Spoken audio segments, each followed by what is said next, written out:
One man's junk is another man's treasure. Pause, papa. That quote of the day goes out to my boy, best friend growing up, best friend to this day, one of my brothers, day ones, Matthew Rossler, or Matty Flav as he's known on the streets. That's the thing that people need to understand about men and our boys and our relationships. We just send each other memes about stuff that we think is funny, and that's our relationship. Those are our conversations through shorts and memes, whatever they are, whatever you think's funny, whatever you think is ridiculous. That's what we're sending each other. So you could look at my conversations with most of my guy friends. It's just me sending them shorts, honestly. As much as I talk shit, once again, full transparency, because that's the name of the show now. Full transparency. When I'm doing these solo episodes, it's full transparency, and I'll explain that in a second a little bit. But that's so I wanted to start out with my boy Matty. This segment dedicated to Matty Rossler, Matty Flav on the streets. Thank you for that meme that brightened my day up for sure. Because a well-placed pause is for some reason so funny to me. I don't know why when grown men have to say pause because something sounds gay, that's funny to me. I don't know why. I think it's ironic, but also it's funny because the terminology is hilarious. I'm dissecting a joke, which is the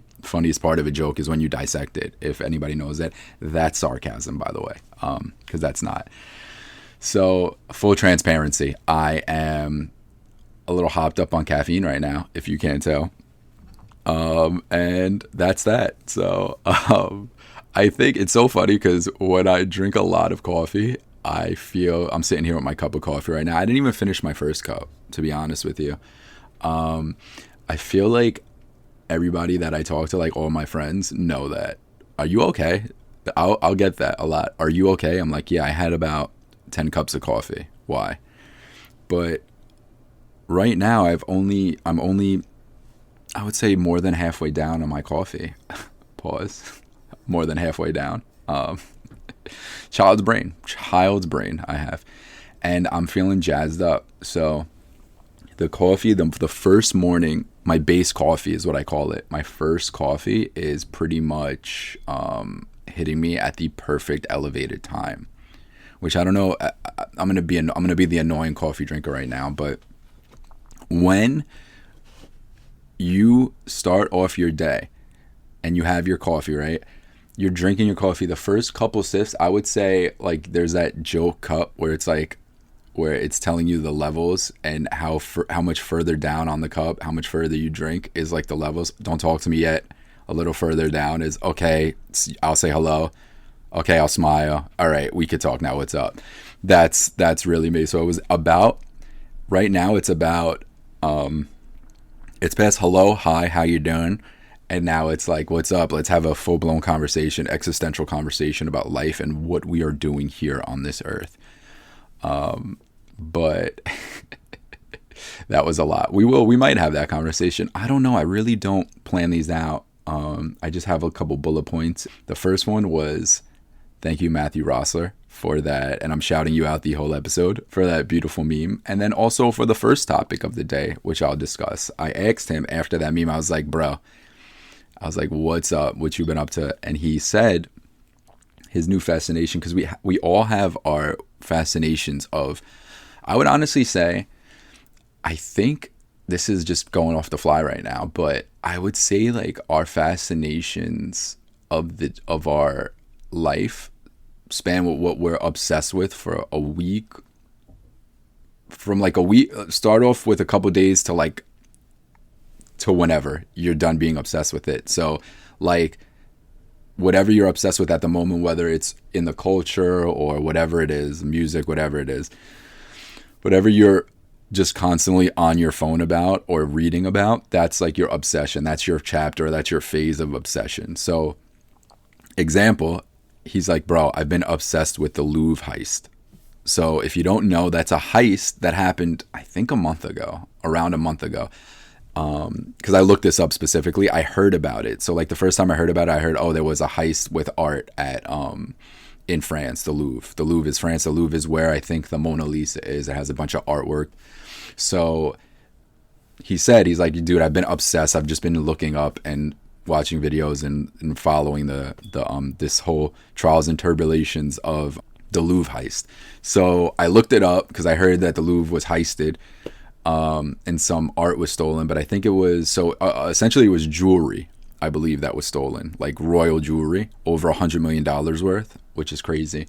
So I looked it up, and it is actually an insane story. So this is just my basic knowledge of it because I looked it up a little bit, and as much as I could find, it essentially, what happened was, I believe it was 4 guys that they know. This is the story that I heard. 4 guys dressed in like those reflector construction suit, like vests outside with power tools. And so they accessed the second floor on the outside, right? So you could look up this video. Look up Louvre heist. It's hilarious. They had like a cherry picker construction truck, like one of those things that like a crane that like elevate, like you get in you get in on the top and then it like raises, and then you could like do work on top of houses or like with electrical lines and stuff. So like it lifts you up. So they lifted themselves up to the second floor, like terrace area. They got up there. They drilled into the room. This was all, and they were really smart. This is why I think they're saying now that they have an inside source, because they did it during the opening of the Louvre, like the art thing. It was like 9:00 in the morning, so there would be a lot of commotion with people getting in. So all the alarms and bells and whistles would they would just be like kind of hard to hear. And also when they did hear it, they would just say like, oh, it's like routine alarms going off. And as somebody who works as a security guard, I do know it's my daytime job. This is my nighttime job in the day as well, on my day off. I know there's always cracks in security and there's always things to do. So like somebody must have known something about their alarm system, that they say like, oh, they disregard alarms or they don't check or something, because they had a substantial amount of time to get all the jewelry. Because I think what happened was the security guards silenced the alarm, said, oh, it's just like a glitch or whatever. Then when they realized another alarm went off, they're like, oh, let's go check. They went to go check. The security ran up on the guys, saw they had power tools and were dressed in masks and reflectors saying stealing jewelry. And they're just security, so they don't have guns or anything. They stopped. They ran away, which completely understand that. Completely with you guys. You're not dealing with guys in power tools. Your life is at risk. You're not going to go there. They turn around, they run away. They try to tell everybody, I guess, deter everybody, oh, don't go this way, blah, blah, blah. The guys go on the cherry picker back down to the first floor out the window the same way they came in. So you could see them, I think, descending onto the street. Then they get in Vespas and drive away. That's where so that's hilarious. That's where I left off. And also, by the way, some of the jewelry fell all over the streets. Some of it got like lost on the street. So imagine like walking by and being like, is that a crown? Picking it up, putting it in your pocket, walking away gingerly. I mean, that could have happened. I don't know if it did happen, but that's what I would do. Or I would take it home to the love of my life and my significant other, my girl, as we call it on the streets, my girl with a GURL. Girl. I would take it back home and be like, here, look, I found this like toy tiara if you want it. And we would clean it off and then we'd put it somewhere, and then they would be looking for it for years and never find it, and we wouldn't even know we had the tiara. Oh, we might find that out.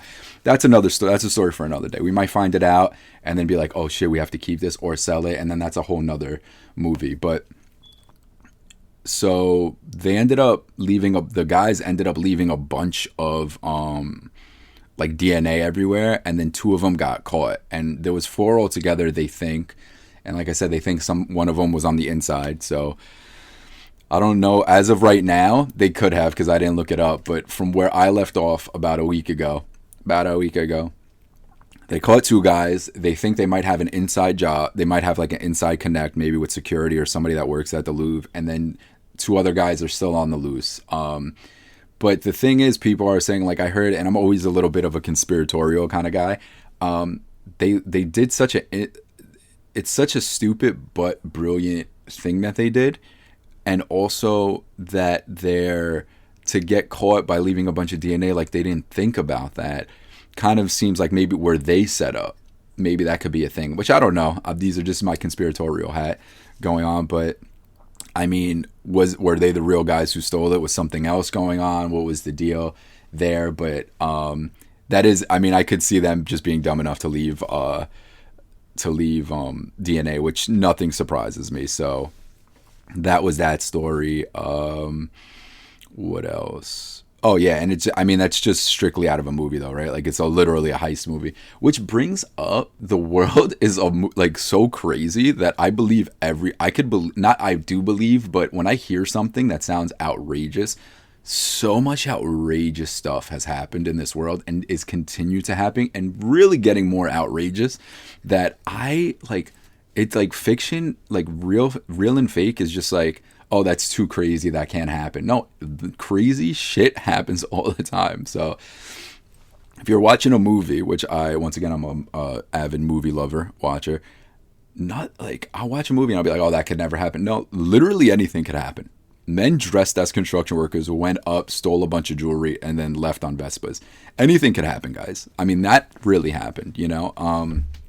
So it's funny because there was a movie we went to the movies and saw it this year, probably a couple months ago, called Roof Man, and it's about a guy, Channing Tatum plays, for my millennials, Channing Tatum's in it. He plays a thief who steals things and then hides out in Toys R Us. For my millennials, you know, Toys R Us, it was, when you see Toys R Us in your head, like the outside of it with the lettering, and then you remember going into Toys R Us, there is no other better feeling than Toys R Us. And then, so the movie, first of all, recreates Toys R Us so well that I was wondering if there is one Toys R Us left in the world, and they found it and filmed in it, which I don't know if they did that.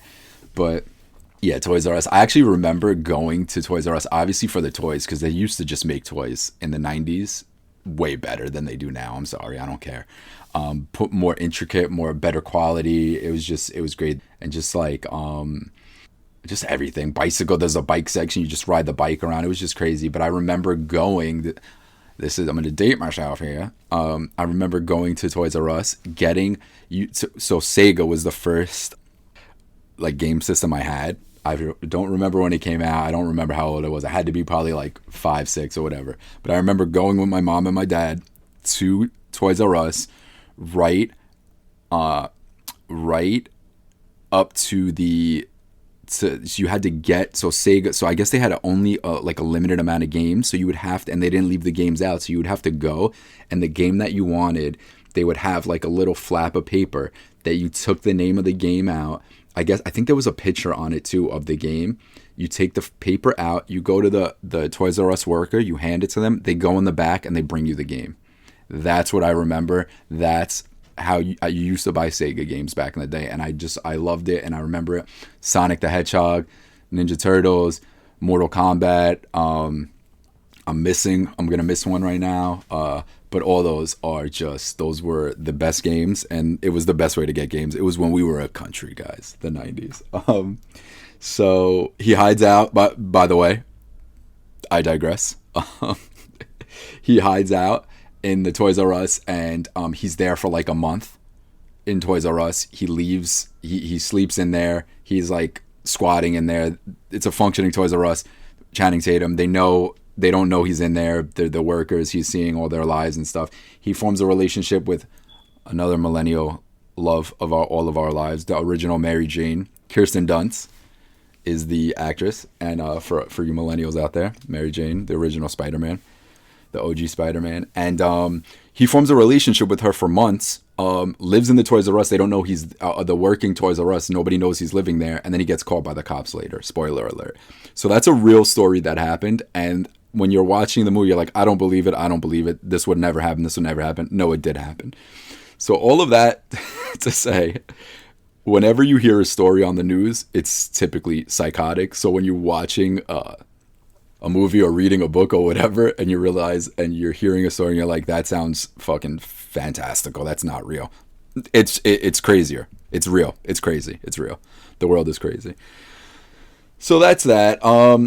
So I guess I'll check out. I guess I'll keep you updated on the Louvre, I guess. But that whole segment was dedicated to my boy Matty Flav, because he sent me that brilliant meme and then said that's what he's fascinating with. So thank you for that whole 15 minutes of the beginning of the episode. Thank you, Matthew. Love you.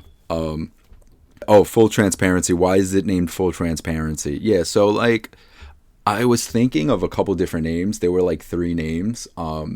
I feel like I rant on this podcast a lot, and these are going to be the solo episodes. This is what it's going to be named. So I'm like, all right, let me categorize this. So when I'm doing a solo episode, what can I just title it as, so I don't have to, like, I was like, mild rants, because it sounds like I'm ranting a lot. So, and I thought it was cool, like it had the MR, the Millennial Rolodex, mild rants, MR kind of abbreviation, like initials. That sounded cool. And then I was thinking about I digress, because that's something that I say a lot, and that's something that I do a lot during this show and during my conversations in general. So I was like, I digress, or full transparency.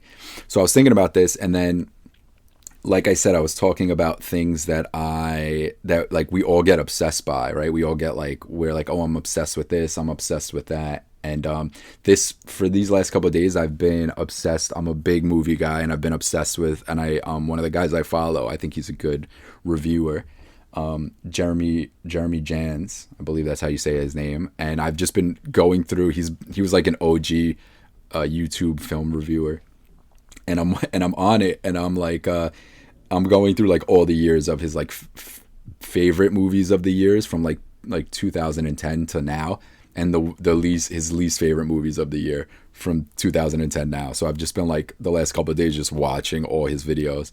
And in one of his videos, he said full transparency, and I was like, oh, I got to title it that, because I'm big on like signs and stuff, and like little synchronicities.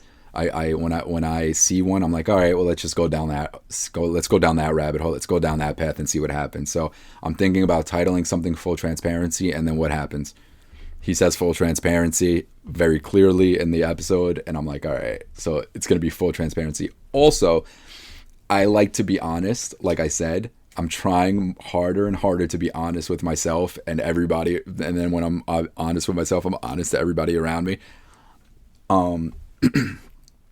Saying full transparency is like a manifestation of being transparent and being honest. So full transparency, the more I say it, the more hopefully I bring the honesty out of myself, because even though I like to think of myself as honest, I could still be very like hidden and reserved, and not want people to know who I am, or know like what I'm like, or just like hiding a lot of versions of myself, for the world. And for some people, I understand it, and for some people, maybe they don't like to be outwardly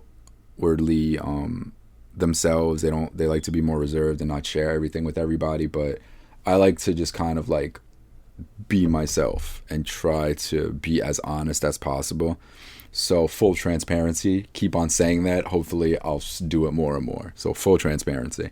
And also, I won't lie on here, and I won't have to hide myself on this, because when I think you hide yourself, then you get all jammed up, you act weird, you look weird, everything, you start forgetting things, which I already look weird. So I'm just going to be my full transparent self on this, on these solo episodes as I ramble. And it also could have been just ramble, like Led Zeppelin, Ramble On, ramble song.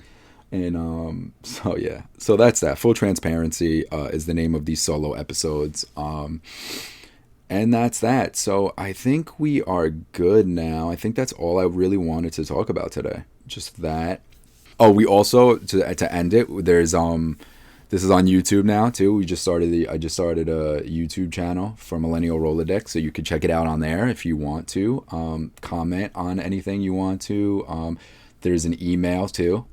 We have an email for this, Millennial Rolodex 1990 at gmail.com. If you want to send an email, send a little video or clip of you saying or doing something, a little written, maybe a quote or something, to start off the episode. Maybe we'll start off the episode with your quote, and then we'll go to a stream of consciousness, and I'll be fully transparent on the episode of everything that is flowing into my mind at the time. So yeah, so Millennial Rolodex 1990 at gmail.com if you want to email, or comment on go check it out on YouTube, comment on YouTube, and we'll have a dialogue. And that's it. I love you guys. Have a beautiful day, and yeah, enjoy these transition if you're in New York of winter, or any other kind of place that we deal with the changing of the seasons, because it got, as my New Yorkers say, brick AF outside. So I love you guys and have a blessed day.